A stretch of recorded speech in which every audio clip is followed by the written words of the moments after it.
मटकीची भाजी बघूया. 150 ग्राम मटकी, 1 किसलेला कांदा आणि 2 कापलेला कांदा, 6 पाकळ्या लसणाच्या आणि कढीपत्ता असा प्रकार मी घेतलेलं आहे.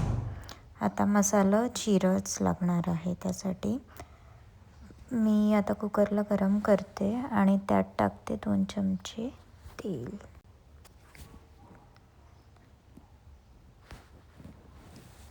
सगळ्या भाज्यांना थोडंच मी तेल वापरते. आता टाकते मी जिरं, अर्धा चमचा जिरं टाकते.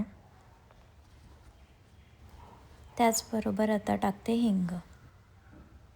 आता चेचलेले 6 लसणाच्या पाकळ्या टाकते मी आणि याला जरा शिजवून घेते.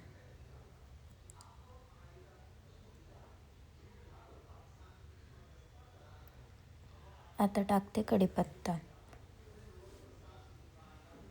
थोडंसं लसूण ब्राऊन झाल्यावर कांदा टाकायचा.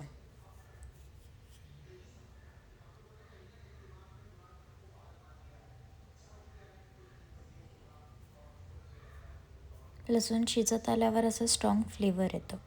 आता मी टाकते आहे कांदा, कापलेला कांदा टाकते. मी मीडियम साईजचे 3 कांदे घेतले आहेत. 1 किसून ठेवला आहे आणि 2 कापले आहेत. आता कापलेला कांदा असं शिजल्यावर आपण किसलेला कांदा टाकणार. किसलेला कांदा का टाकते मी, कारण माझं तेल खूप कमी असतं, ह्याच्यामुळे मी किसून थोडासा कांदा टाकते आणि हे जास्त चिटकत पण नाही याच्यामुळे.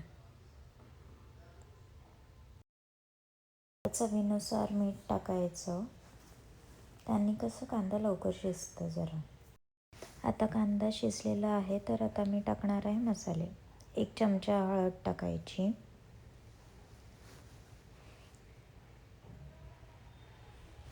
त्यानंतर आता 1 चमचा गरम मसाला जाणार आणि आता 1.5 चमचा धनापूड टाकायची.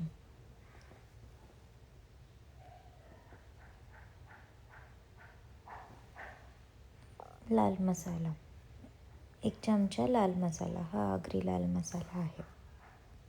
सगळं मिक्स करून घ्यायचं.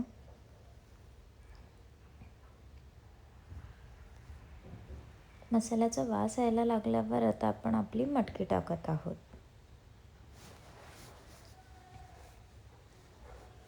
दीडशे ग्राम मटकी आहे.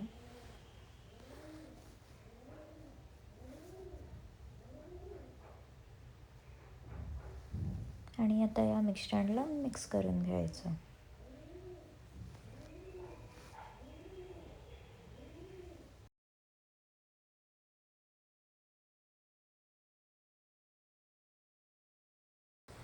आता 1/4 कप पाणी घालायचं. जास्त पाणी नाही घालायचं, कारण आपल्याला ही सुकी भाजी करायची आहे. घाटलून घ्यायचं आणि एक उकळी काढायची. मग आपण कुकर बंद करू शकतो. ही बघा, आता 1 शिटी झाल्यावर आपली भाजी अशी दिसते. आता आपण पाणी आटवून घ्यायचं आणि झालेली